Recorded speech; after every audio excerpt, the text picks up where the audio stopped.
कैसे आप सब लोग? उम्मीद करता हूँ कि आप सब खैरियत से होंगे। आज हम सेक्शन 82 रेजिडेंट इंडिविजुअल को आगे बढ़ाने आए हैं और हमारा लास्ट लेक्चर जो था उसमें हमने रेजिडेंट इंडिविजुअल के रूल नंबर 1 को डिस्कस किया। ठीक है, अगर आप इस मेरे चैनल पर और इस वीडियो पर न्यू हैं तो सबसे पहले इस चैनल को सब्सक्राइब कर लीजिए और बेल आइकॉन के बटन को दबाना मत भूलिएगा ताकि मेरी आने वाली नेक्स्ट तमाम वीडियोस आप तक बर वक्त पहुँचें। और अगर आपने अब तक मेरी प्रीवियस वीडियोस को नहीं देखा है तो सबसे पहले आप जाकर मेरी प्रीवियस वीडियोस को देखें ताकि एक तसलसल बरकरार रहे और आपको आज का लेक्चर अच्छे तरीके से समझ आए। ठीक है, थोड़ा सा मैं रिव्यू कर देता हूँ। मेरा जो प्रीवियस लेक्चर था वो रेजिडेंट इंडिविजुअल सेक्शन 82 के हवाले से था और उसमें हम लोगों ने रूल नंबर 1 डिस्कस किया था कि कैसे हम किसी इंडिविजुअल के हवाले से ये रिकग्नाइज करते हैं कि वो रेजिडेंट होगा या नॉन रेजिडेंट होगा अकॉर्डिंग टू द लॉ। तो हमें ये पता चला कि नंबर 1 कि वो पाकिस्तान में मौजूद हो, उसकी प्रेजेंस पाकिस्तान में हो इन अ टैक्स ईयर, एक टैक्स ईयर, एक पूरे टैक्स ईयर, एक पूरे फिजिकल ईयर के दौरान वो पाकिस्तान में मौजूद हो और कितने दिन मौजूद हो, 183 डेज और अबव इन एग्रीगेट। ठीक है, और एग्रीगेट से क्या मुराद है ये मैंने डिटेल में मैंने जो है अपनी प्रीवियस वीडियो में, अपनी पिछली वीडियो में डिस्कस किया था, जाके जरूर देखिएगा। आज हम आगे बढ़ाने आए हैं rule number 2 and rule number 3, क्योंकि हमने डिस्कस किया था कि 3 रूल्स हैं, बेसिक रूल्स जो रेजिडेंट इंडिविजुअल को डिफाइन करते हैं एज अ रेजिडेंट इंडिविजुअल। ठीक है, तो आज देखिएगा हम रूल 2 को स्टार्ट करने जा रहे हैं और रूल 2 में जो है वो एक इंडिविजुअल का क्या होना जरूरी है, एम्प्लॉई होना जरूरी है। ठीक है, एम्प्लॉई होना जरूरी है और उसके बाद 2 बातों का हमें मालूम हो, वो कहाँ है, वो कहाँ का एम्प्लॉई है। ठीक है, और वो पोस्टेड कहाँ है, कहाँ का एम्प्लॉई है और वो पोस्टेड कहाँ है, एम्प्लॉई या ऑफिशियल। तो सबसे पहली बात तो हमें ये पता चली कि एक इंडिविजुअल एम्प्लॉई होना चाहिए फेडरल गवर्नमेंट या प्रोविंशियल गवर्नमेंट का, फेडरल गवर्नमेंट या प्रोविंशियल गवर्नमेंट का एम्प्लॉई होना चाहिए फॉर अ टैक्स ईयर, एक पूरे टैक्स ईयर के दौरान, एक पूरे टैक्स ईयर के लिए वो पोस्टेड होना चाहिए अब्रॉड, यानी पाकिस्तान से बाहर किसी भी मुल्क में एक पूरे टैक्स ईयर के लिए या एक पूरे टैक्स ईयर के दौरान अगर वो पोस्टेड है, अब्रॉड में पोस्टेड है, फेडरल गवर्नमेंट की तरफ से या प्रोविंशियल गवर्नमेंट की तरफ से, रूल नंबर 2 के मुताबिक वो भी रेजिडेंट इंडिविजुअल कंसीडर किया जाएगा, वो पाकिस्तान में रेजिडेंट इंडिविजुअल कंसीडर किया जाएगा। अब जरा गौर से सुनिएगा, एन इंडिविजुअल, लॉ क्या कहता है, ये लॉ के अल्फाज है। एन इंडिविजुअल, एक individual, shall be a resident individual, उसको हम एक रेजिडेंट इंडिविजुअल के तौर पर कैटेगराइज करेंगे, कंसीडर करेंगे। ठीक है, फॉर अ टैक्स ईयर, एक टैक्स ईयर के दौरान, if the individual is an employ और ऑफिशियल, अगर वो इंडिविजुअल एक एम्प्लॉय है या वो एक ऑफिशियल है, कहाँ का ऑफिशियल है, किसका एम्प्लॉय है। ठीक है, वो फेडरल गवर्नमेंट का एम्प्लॉय है या फेडरल गवर्नमेंट का ऑफिशियल है या वो प्रोविंशियल गवर्नमेंट का एम्प्लॉय है या वो प्रोविंशियल गवर्नमेंट का जो है वो ऑफिशियल है और posted abroad in the tax year, और उस टैक्स ईयर में वो बाहर, पाकिस्तान से बाहर किसी भी मुल्क में पोस्टेड हुआ है, पोस्ट हुआ है। ठीक है, अपनी सर्विसेज दे रहा है, किसके ऑर्डर्स पर सर्विसेज दे रहा है, प्रोविंशियल गवर्नमेंट या फेडरल गवर्नमेंट के ऑर्डर्स पर। तो उसको देखें, कॉमन सेंस की बात है, उसे सैलरी कहाँ से मिल रही है, सैलरी पाकिस्तान से मिल रही है। अगर वो फेडरल गवर्नमेंट का एम्प्लॉई या ऑफिशियल है तो वो सैलरी फेडरल गवर्नमेंट से ले रहा होगा, अगर वो प्रोविंशियल गवर्नमेंट का एम्प्लॉई या ऑफिशियल है तो वो सैलरी प्रोविंशियल गवर्नमेंट से ले रहा होगा। तो इसीलिए लॉ कहता है कि हम उससे रेजिडेंट इंडिविजुअल कंसीडर करेंगे, ठीक है।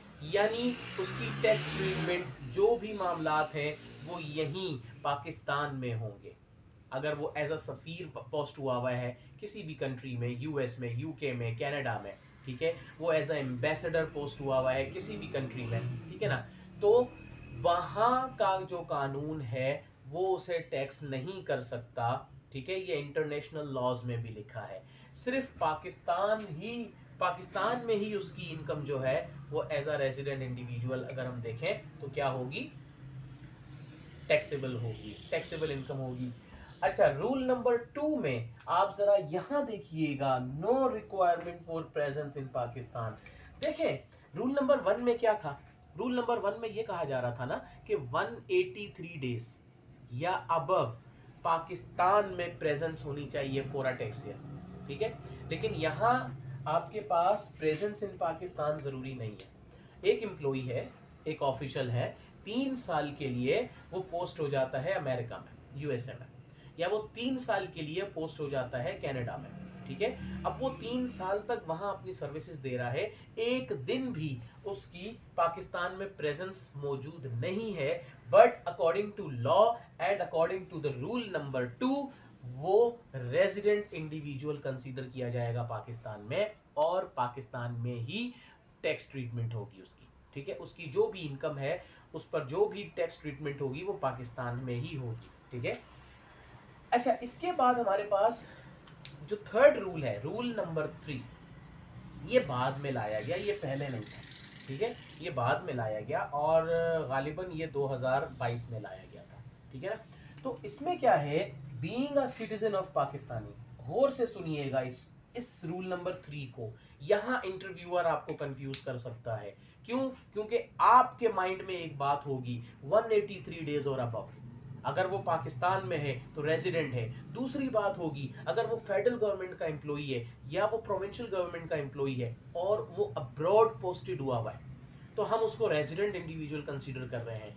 लेकिन देखिए माइंड में आपके क्या होता है, 183 डेज एंड अबव। अब यहां पर इस रूल को जरा गौर से सुनिएगा, वो सिटीजन है पाकिस्तान का सीएनआईसी बना हुआ है, पाकिस्तान का नेशनल आइडेंटिटी कार्ड उसके पास बना हुआ है, पाकिस्तान का पासपोर्ट बना हुआ है, ठीक है। Being a citizen of Pakistan का शहरी है, is not present in any other country for more than 182 days। लेकिन अगर वो किसी और कंट्री में अदर देन पाकिस्तान किसी और कंट्री में 182 डेज या उससे ज्यादा का पीरियड, 182 डेज से ज्यादा का पीरियड अगर वो नहीं गुजार रहा ड्यूरिंग द टैक्स ईयर, एक टैक्स ईयर के दौरान। देखें अगर एक इंडिविजुअल है और वो 183 डेज या 183 डेज से ज़्यादा यूएई में गुजार लेता है तो वो यूएई का रेजिडेंट हो जाएगा, यहाँ नॉन रेजिडेंट हो जाएगा। क्यों? रूल नंबर 1 में हमने यही तो पढ़ा था, क्योंकि अगर वो यूएई में 183 डेज गुजार लेता है तो पाकिस्तान में उसकी प्रेजेंस 182 डेज हो गई, ठीक है। और रूल नंबर 1 के मुताबिक 182 डेज जो है वो 183 डेज और अबव उससे कम है, एक दिन कम है, एक दिन भी कम हो वो नॉन रेजिडेंट हो गया। क्यों? क्योंकि वो यूएई में रेजिडेंट हो जाएगा। अगर वो कनाडा में 183 डेज गुजारता है तो वो कनाडा में रेजिडेंट हो जाएगा। लेकिन इस केस में क्या हो रहा है, इस केस में एक पाकिस्तानी शहरी है और वो not present in any other country, वो किसी दूसरे मुल्क में किसी और मुल्क में 182 डेज से ज्यादा का अरसा नहीं गुजार रहा किसी भी टैक्स ईयर के दौरान, और who is not the resident tax payer of any other country, या फिर किसी और कंट्री में उसके लॉ के मुताबिक वो वहां का रेजिडेंट टैक्स पेयर नहीं है पाकिस्तानी शहरी। गौर से सुनिएगा, मैंने इसलिए कहा था है पाकिस्तानी शहरी, लेकिन वो किसी और कंट्री में 182 डेज से ज्यादा का अरसा किसी एक टैक्स ईयर के दौरान नहीं गुजार रहा, या फिर वो किसी और कंट्री के लॉ के मुताबिक वहां का रेजिडेंट टैक्स पेयर नहीं है, लेकिन चूंकि उसके पास पाकिस्तानी सीएनआईसी है, चूंकि उसके पास पाकिस्तानी पासपोर्ट है, लॉ का रूल नंबर 3 कहता है, लॉ कहता है वो रेजिडेंट इंडिविजुअल कंसीडर होगा पाकिस्तान में, और उसकी इनकम पर जो भी टैक्स ट्रीटमेंट होगी वो पाकिस्तान में होगी। हो गया। इससे रिलेटेड एग्जाम्पल देख लेते हैं। देखें, आपने रूल नंबर 1 देखा, उसकी एग्जाम्पल भी देखी, क्लियर हो गई होगी। अगर नहीं क्लियर हुई है तो एक बार जाकर दोबारा मेरी प्रीवियस वीडियो को देख लें। रूल नंबर 2 में तो एक कॉमन क्लियर कट बात है, पाकिस्तान में एक भी दिन ना गुजारे, डजंट मैटर, ठीक है। अगर वो एम्प्लॉई है, फेडरल गवर्नमेंट या प्रोविंशियल गवर्नमेंट का है, और वो पोस्टेड अब्रोड है, तो रेजिडेंट होगा। बात ही खत्म हो गई यहाँ पर। अच्छा, ये जो रूल नंबर 3 है, दिस इज समहाउ कंफ्यूजिंग। तो आपने क्या, हम क्वेश्चन को एग्जाम्पल के थ्रू समझते हैं। Mister Ahmad is a Pakistani citizen. यहां कहा जा रहा है आपसे कि एक मिस्टर अहमद है और वो एक पाकिस्तानी सिटीजन है। During tax year 2022, during tax year 2022, tax year 2022 के दौरान he was present in UAE for 150 days. वो यूएई में 150 दिन गुजारते हैं। 2022 के टैक्स ईयर के दौरान मिस्टर अहमद यूएई में 150 दिन गुजारते हैं and 122 days in the USA. और फिर वो यूएई से फ्लाइट लेकर चले जाते हैं, यूएसए पहुंच जाते हैं। यूएसए में वो 120 दिन गुजारते हैं और 120 दिन गुजारने के बाद वो पाकिस्तान आ जाते हैं। The remaining days were spent in Pakistan. बाकी के जो डेज थे वो पाकिस्तान में गुजारे, ठीक है। अब जरा गौर कीजिएगा, according to UAE and USA laws, ठीक है, यूएई और यूएसए के लॉस के मुताबिक he was not resident of that countries. वो उन यूएई के लॉ के मुताबिक वहां का भी रेजिडेंट नहीं था, वो यूएसए के लॉ के मुताबिक वहां का भी रेजिडेंट नहीं था, वहां का रेजिडेंट इंडिविजुअल नहीं था, ठीक है ना। What is the residential status of Mr. Ahmed for tax year 2022? तो मिस्टर अहमद का रेजिडेंशियल स्टेटस पाकिस्तान में क्या होगा? आया पाकिस्तान में हम उसे रेजिडेंट इंडिविजुअल कंसीडर करेंगे या पाकिस्तान में उसे नॉन रेजिडेंट इंडिविजुअल कंसीडर करेंगे? तो जरा देखें, 150 दिन और 120 दिन, ये हो गए 270 डेज, 270 डेज, ठीक है ना, 270 दिन हो गए। यानी पाकिस्तान में वो 95 डेज है, जस्ट पाकिस्तान में वो जस्ट 95 डेज रहा है। तो रूल नंबर 1 के मुताबिक तो 183 डेज और अबव होना चाहिए, तब रेजिडेंट इंडिविजुअल होगा। और अगर वो 183 डेज और अबव पाकिस्तान में नहीं गुजारता और वो किसी और कंट्री में 183 डेज गुजार लेता है तो वो वहां का रेजिडेंट हो जाएगा, यहाँ नॉन रेजिडेंट हो जाएगा। कॉमन सेंस की बात है। लेकिन पाकिस्तान में 95 डेज, ठीक है, यूएई में 150 डेज, वो वहां पर भी रेजिडेंट इंडिविजुअल नहीं हो रहा। यूएसए में 120 डेज, वो वहां पर भी रेजिडेंट इंडिविजुअल नहीं हो रहा उनके लॉ के मुताबिक। अब वो कहीं पर भी अगर रेजिडेंट इंडिविजुअल नहीं है तो ये रूल नंबर 3 यही कहता है कि चूंकि उसके पास यहाँ का सीएनआईसी और यहाँ का पासपोर्ट है तो mister Ahmad is a resident individual of Pakistan. Law कहता है कि इससे पाकिस्तान में ही रेजिडेंट इंडिविजुअल बनाओ।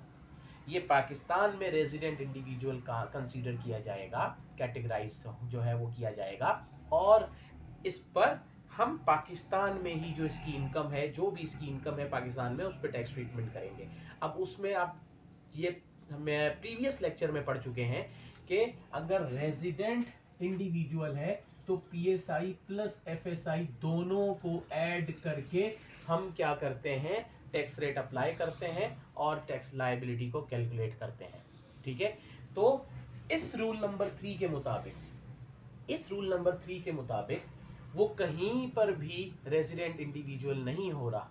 तो इसीलिए रूल कहता है कि चूंकि वो पाकिस्तानी शहरी है, चूंकि वो सीएनआईसी यहाँ का रखता है, वो पासपोर्ट यहाँ का रखता है, तो वो यहीं पाकिस्तान में रेजिडेंट इंडिविजुअल कंसीडर किया जाएगा और उस हिसाब से टैक्स ट्रीटमेंट होगी, ठीक है। उम्मीद करता हूँ कि आपको सेक्शन 82 रेजिडेंट इंडिविजुअल बहुत अच्छे से समझ आ गया होगा।